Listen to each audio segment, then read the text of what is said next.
In this universe, there is one great energy, and we have no name for it. People have tried various names for it, like God, like Brahman, like Tao.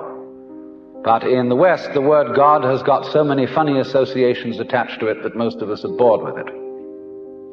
When people say God the Father Almighty, most people feel funny inside. But according to Buddhist philosophy, all this universe is one tathata. That means 10,000 functions or 10,000 things, one suchness.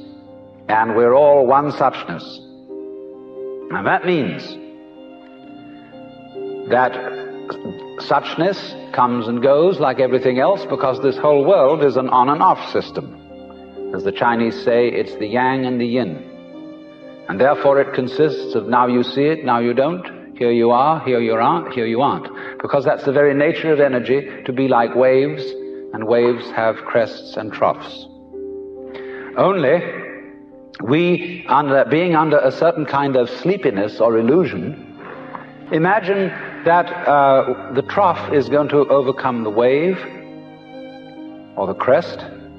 The yin, the dark principle, is going to overcome the yang, or the light principle, and that off is finally going to triumph over on. And we, shall I say, bug ourselves by indulging in that illusion. Gee, supposing darkness did win out, wouldn't that be terrible? And so we're constantly trembling and thinking that it may, because after all, isn't it odd that anything exists? It's most peculiar. It requires effort, it requires energy, and it would be so much easier for there to have been nothing at all. Therefore we think, well, since the is side of things is so much effort, you always give up after a while and you sink back into death. But death is just the other face of energy, and it's the rest, the not being anything around, that produces something around, just in the same way that you can't have solid without space, or space without solid. When you wake up to this and realize that the more it changes, the more it's the same thing, as the French say, that you are really a playing of this one energy, and there is nothing else but that it is you, but that for you to be always you would be an insufferable bore.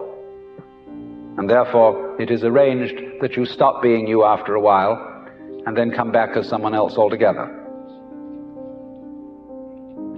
And so when you find that out, you become full of energy and delight. And you suddenly see through the whole sham of things. You realize you're that. We won't put a name on it. You're that. And you can't be anything else. So you are relieved of fundamental terror.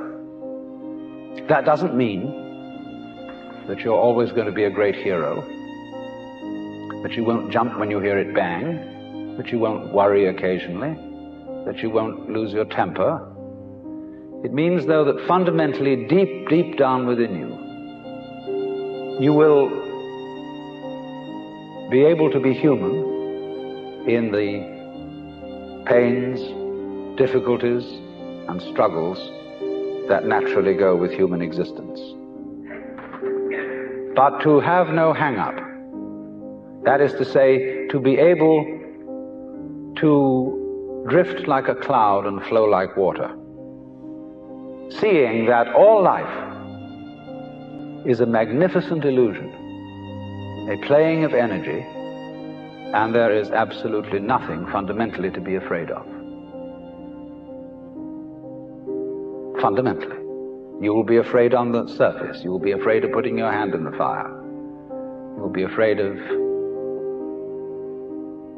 getting sick. But you will not be afraid of fear. Fear will pass over your mind like a black cloud will be reflected in the mirror.